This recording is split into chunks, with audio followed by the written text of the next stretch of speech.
పాకిస్తాన్ ఉగ్రస్థావరాలపై దాడి చేసిన colonel Sophia ఖురేషీపై Madhya Pradesh మంత్రి కున్సాల్ విజయ్ షా అనుచిత వ్యాఖ్యలు చేయడం చాలా దారుణమని డీసీసీ అధ్యక్షుడు టీకే విశ్వేశ్వర్ రెడ్డి మండిపడ్డారు. ఆయనను వెంటనే పదవితో పాటు బీజేపీ నుంచి బర్తరఫ్ చేయాలని గురువారం ఆజాద్ చౌక్లో ధర్నా నిర్వహించారు.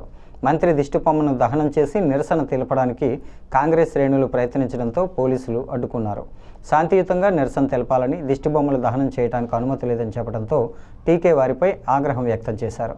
పోలీసుల తీరును నిరసిస్తూ డౌన్ డౌన్ అంటూ నినాదాలు చేశారు. ఆయన మాట్లాడుతూ ఇందిరాగాంధీకి ఉక్కు మహిళ అని బిరుదు ఇచ్చినట్టే సోఫియా ఖురేషీకు కూడా ఫైటర్ ఉమెన్ బిరుదు ఇవ్వాలని డిమాండ్ చేశారు. ఆమెపై వ్యాఖ్యలు చేసిన మంత్రిని పదవి నుంచి, పార్టీ నుంచి తొలగించే వరకు ఆందోళన చేస్తామని హెచ్చరించారు.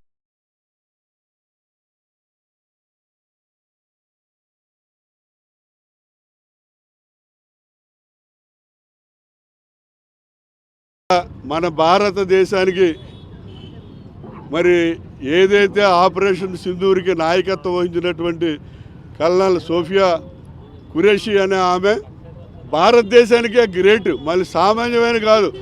ఇందిరాగాంధీకి ఉక్కు మహిళ అని చెప్పి ఏ రకంగా బిరుదిచ్చారో ఈ అమ్మాయికి ఫైటర్ ఉమెన్ అని చెప్పి ఈ అమ్మాయికి బిరుదు ఇవ్వాల్సిన అవసరం ఉంది. ఎందుకంటే ఎవడో కూడా ఏ మిలిటరీ ఆఫీసర్ అవనండి, ఏ కమాండెంట్ అవనండి, ఎవడో కూడా మరి ఈ టార్గెట్ ఏదైతే టార్గెట్ పెట్టుకున్నామో ఈ శిబిరాలు 9 శిబిరాలు టెర్రరిస్ట్ శిబిరాలని ఎక్కడా కూడా తప్పకుండా 9 కూడా గురిపెట్టి కొట్టింది. పౌరులు ఎవరికి ఒక్కడికి కూడా దెబ్బ తగలేదు. అంత చాకిచక్యంగా చేసిందంటే హ్యాండ్స్ అప్ ఆ అమ్మాయికి. మరి ఈ మహిళలకు ఇచ్చే గౌరవం ఏంటని చెప్పి ఈ సందర్భంగా నేను ప్రశ్నిస్తున్నా. ఎందుకంటే భారతదేశంలో ఆర్ఎస్ఎస్ అనే పార్టీ ఇవాళ రూల్ చేస్తుంది.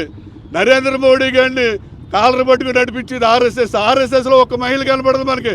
ఇవాళ కాంగ్రెస్ పార్టీ మహిళలకు 50% రిజర్వేషన్ ఇస్తానంటున్నాం.